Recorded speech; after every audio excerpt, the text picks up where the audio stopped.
издание на Newsflash ке гледате. Председателот Бајден ги промовира легислативните приоритети за инфраструктурни проекти. Двата закони се заглавени во Конгресот. Од COVID-19 починаа повеќе американци отколку при пандемијата со шпанскиот грип. Уметничка постава на националното шеталиште во Вашингтон. Нобеловата награда за мир во рацете на новинарите Марија Реса од Филипините и Димитри Муратов од Русија за нивните напори да ја заштитат слободата на изразувањето. Останете со нас. Добро вечер. Ова е ТВ журналот Newsflash на гласот на Америка на македонски. Јас сум Јован Чонаумовски.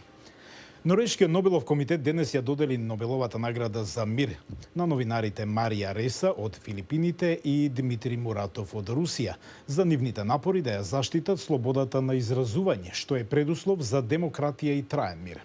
На церемонијата во Осло комитетот ги објави победниците, велејќи дека двајцата новинари ја добиваат наградата за мир за нивната храбра борба за слободата на изразување во Филипините и Русија. Двајцата новинари ќе поделат парична награда од 1,1 милион долари. Оваа недела беа доделени и Нобеловите награди за медицина, физика, хемија и литература. Наградата за економија ќе биде доделена во понеделник. А од останатите вести. Председателот Џо Бајден беше во Мичиген за да ги промовира легислативните приоритети за инфраструктурни проекти и специјални трансфери. Двата закони се заглавени во Конгресот. Еве зашто станува спор. Инвестициите во инфраструктурата и проширувањето на социјалните програми се двете клучни теми за кои во кампањата се залагаше председателот Џо Бајден. Додека законите за овие мерки се заглавени во Конгресот, тој посети установа за обучување на работници во Ховел, Мичиген, за да ги промовира своите планови. Не е доволно да инвестираме само во нашата физичка инфраструктура.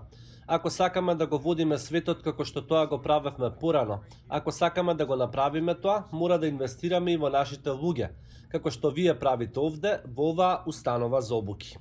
Бајден протурка два закони. Инфраструктурниот пакет од 1,2 трилиони долари кој доби двопартиска поддршка и планот да изградиме повторно подобро вреден 3,5 трилиони. Прогресивното крило се залага за финансирање на оне што тие го нарекуваат човечка инфраструктура, што вклучува вложување во образованието и во справувањето со климатските промени. Не го зголемуваат долгот, а не бараат од многу богатите да почнат да плаќаат ферудал. Всушност, значителен дел од овој план ги намалува даноците за обичните работници и најдобро од се, чинењето на овие закони во однос на зголемување на дефицитот е еднакво на нула. Плановите се заглавени, додека законодавците од партијата на Бајден не може да се согласат за нивната големина и опфат.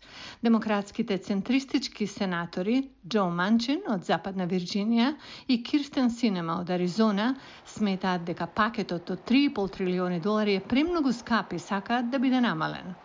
Во меѓувреме, прогресивците во представничкиот дом се заканија дека ќе ја повлечат поддршката за инфраструктурниот предлог вреден 1,2 трилиони долари, доколку не помине и поголемиот пакет. Сенатот е поделен со 50 наспроти 50 членови, па демократите мора да ги обединат сите гласови. Ако овие две нешта не бидат успешни, администрацијата нема да има со што многу да се пофали за првата година власт. Тоа исто така го доведува во прашање основното ветување на председателството на Бајден, а тоа е да биде фокусиран, прагматичен, смирен правен експерт кој ќе ги завршува работите. Ако одеднаш Демократската партија излезе од контрола од неговото лидерство, тоа ја доведува во прашање оваа фундаментална идеја. Бајден веќе ги посети законодавците во Конгресот, но не успеа да ги натера да постигнат согласност и покрај поддршката за делови од двата пакета. Едниот би ја подобрил инфраструктурата која не е во најдобра состојба и поголемиот пакет исто така би обезбедил бесплатна градинка за најмладите деца и ефтино згрижување за поголемите, како и платено породилно отсуство. Пандемијата откри многу слабости во американската економија и легислативата се однесува на некој од нив.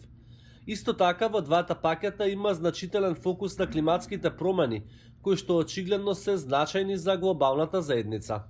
Посетата на Бајден на Мичиген покажува колку е значајно да се обезбеди поддршка од умерените пред истекот на рокот за гласање 31. октомври. Друг рок за Бајден е и 18. октомври, до кога Конгресот мора да гласа за да го зголеми прагот на задолжување со што би се избегнало глобално економско пореметување, зашто доколку не се направи тоа, САД не би биле во можност да ги сервисираат своите обврски.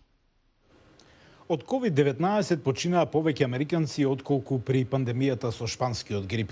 Уметничка поставка на Националното шеталиште во Вашингтон испраќа силна порака да не бидат заборавени повеќе од 700.000 загубени животи во САД.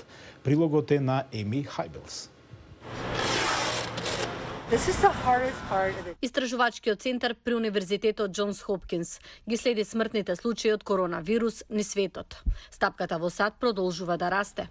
Уметничката од Мериленд, Сузан Бренан Фрстенберг, се надева дека ќе ја смени свеста со инсталацијата на Националното шеталиште во Вашингтон. Со креирањето физичка манифестација, можеби ќе успеам да продрам во свеста на оние кои избираат да не се вакцинираат или кои негодуваат на носењето маски. Фрстенберг и волонтери од локална компанија за градинарство 3 дена поставувале над 600.000 бели знаменца во близина на споменикот Вашингтон. Бев волонтерка во клиника повеќе од 25 години и сакав да помогнам да се врати достоинството на секое лице кое е починало од ковид во САД. Шаронда Џонсон пее во чест на незиниот починат татко, пензионираниот полковник Кевин Тейлор од Довер, Делавер. Џонсон вели дека татко и починал од ковид лани на 17 август. Ноќта кога била поканета да пее на Националното шеталиште на 24 септември. Тој требало да наполни 65 години. Сакав да бидам тука во мојата тага и болка, но да им помогнам и на другите семејства кои изгубиле некого. Амбер Спенсер се уште жали по незината пријателка Брина Ваткот, млада жена и мајка од Форт Смит, Арканзас. Според незиното семејство, Ваткот се заразила со COVID-19 за време на породувањето со царски рест во август. Починала кусо време откако добила бебе на 23 септември. И го донесоа бебето Индија да ја види за прв и последен пат. Ваткот имала само 28 години, а го загубила и татко и од COVID-19. Неговото знаменце се наоѓа веднаш до незиното. Спенсер вели дека бројката на изложени знаменца и помогнала да ја свати тежината на загубени животи. Чувствувам дека треба да им веруваме на луѓето кои што го посветиле животот на истражување на заразните болести. Треба да се однесуваме како што велат за да помогнеме да запре ширењето и губењето животи. Повеќе од 3000 знаменца имаат црвени обележја, означувајќи ги загубените животи меѓу здравствените работници. Извонредно е чувството да им се оддаде последна почит. Шама Лефер вели дека знаменцето на Националното шеталиште е сеќавање за таткој и тоа е важно за незината ќерка. Сакав да разбере што сето ова значи потагувањето последните 7-8 месеци и сето тоа ништо минуваме. Роден во Индија, незиниот татко се преселил во САД, каде создал семејство и отворил ресторан. Преживел трансплантација на срце, но е загубил битката со COVID-19 на 30 декември. Интерактивната изложба им нуди можност на семејствата да напишат лични пораки за блиските починати. Се надевам кога ќе имаме постојан споменик, ќе може да погледнеме наназад и да најдеме начин никогаш повторно да не се случи ова. Уметничката инсталација беше отворена 17 дена за посетители. Фрстенберг вели дека секое знаменце со пораките ќе биде исчистено, документирано и архивирано. Научила дека искуството им овозможило на посетителите да сватат дека не се сами во тагата. Чувајте се бидејќи здравето е најважно. Кога гледавте News Flash на Гласот на Америка на македонски јазик, имајте убав викенд. Пријатно.